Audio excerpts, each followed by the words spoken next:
He thought he saw rows of trees, but they were moving. Could it be that the trees of Fangorn were awake, and the forest was rising, marching over the hills to war? He rubbed his eyes, wondering if sleep and shadow had deceived him, but the great grey shapes moved steadily onward. There was a noise like wind in many branches. The Ents were drawing near the crest of the ridge now, and all song had ceased. Night fell, and there was silence. Nothing was to be heard save a faint quiver of the earth beneath the feet of the Ents, and a rustle, the shade of a whisper as of many drifting leaves. At last they stood upon the summit and looked down into a dark pit, the great cleft at the end of the mountains.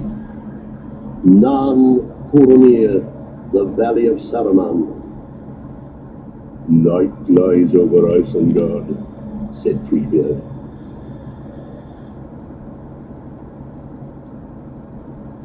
Chapter 5. The White Rider. My very bones are chilled, said Gimli, flapping his arms and stamping his feet. Day had come at last.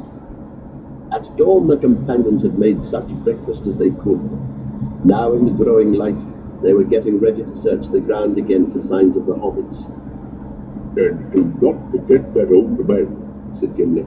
I should be happier if I could see the print of a boot. Why would that make you happy? Said Legolas. Because an old man with feet that leave marks might be no more than he seemed, answered the dwarf. Maybe, said the elf, but a heavy boot might leave no print here. The grass is deep and springy. That would not baffle a ranger, said Gimli. A bent blade is enough for Aragorn to read, but I do not expect him to find any traces. It was an evil phantom of Saruman that we saw last night. I am sure of it, even under the light of morning. His eyes are looking out on us from Fangorn even now, maybe. It is likely enough, said Aragorn, yet I'm not sure. I'm thinking of the horses. You said last night, Gimli, that they were scared away, but I didn't think so. Did you hear them, Legolas? Did they sound to you like beasts in terror? No, said Legolas.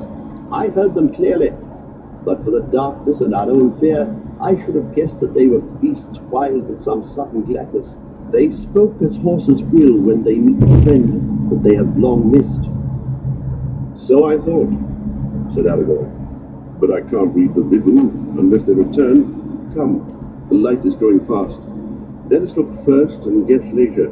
We should begin here, near to our own camping ground, searching carefully all about, and working up the slope towards the forest. To find the hobbits is our errand, whatever we may think of our visitor in the night. If they escaped by some chance, then they must have hidden in the trees, or they would have been seen. If we find nothing between here and the eaves of the wood, then we'll make a last search upon the battlefield and among the ashes. But there's little hope there. The horsemen of Rohan did their work too well.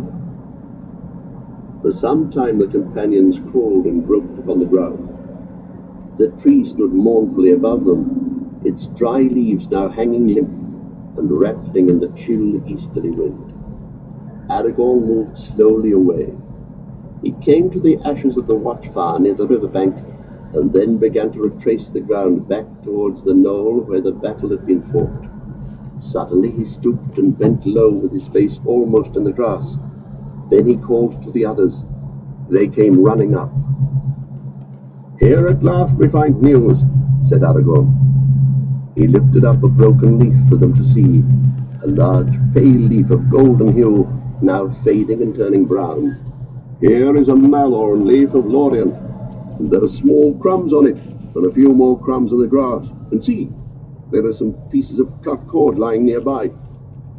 And here is the knife that cut them, said Gimli. He stooped and drew out of a tussock, into which some heavy foot had trampled it, a short, jagged blade. The haft from which it had been snapped was beside it. It is an orc weapon, he said, holding it gingerly, and looking with disgust at the carved handle. It had been shaped like a hideous head with squinting eyes and leering mouth. Well, here is the strangest riddle that we've yet found, exclaimed Legolas. A bound prisoner escapes both from the orcs and from the surrounding horsemen. He then stops while still in the open and cuts his bonds with an orc knife. But how and why? Well, if his legs were tied, how did he walk? And if his arms were tied, how did he use the knife? And if neither were tied, why did he cut the cords at all? Being pleased with his skill, he then sat down and quietly ate some whey bread. That at least is enough to show that he was a hobbit, without the mallow leaf. After that, I suppose, he turned his arms into wings and flew away singing into the trees. It should be easy to find him. We only need wings ourselves. There was sorcery here, right enough, said Gimli. What was that old man doing? What have you to say, Aragorn, to the reading of Legolas? Can you better it? Maybe I could, said Aragorn, smiling. There are some other signs near at hand that you have not considered. I agree that the prisoner was a hobbit and must have had either legs or hands free before he came here. I guess that it was hands, because the riddle then becomes easier, and also because, as I read the marks, he was carried to this point by an orc. Blood was spilled there, a few paces away, orc blood. There are deep prints of hooves all about this spot, and signs that a heavy thing was dragged away. The orc was slain by horsemen, and later his body was hauled to the fire. But the hobbit was not seen. He was not in the open, for it was night, and he still had his elven cloak. He was exhausted and hungry, and it's not to be wondered at that when he had cut his bonds with the knife of his fallen enemy, he rested and ate a little before he crept away. But it's a comfort to know that he had some lembas in his pocket, even though he ran away without gear or pack. That, perhaps, is like a hobbit. I say he, though I hope and guess that both Merry and Pippin were here together. There is, however, nothing to show that for certain. And how do you suppose that either of our friends came to have a hand free? Asked Gimli. I don't know how it happened, answered Aragorn. Nor do I know why an orc was carrying them away. Not to help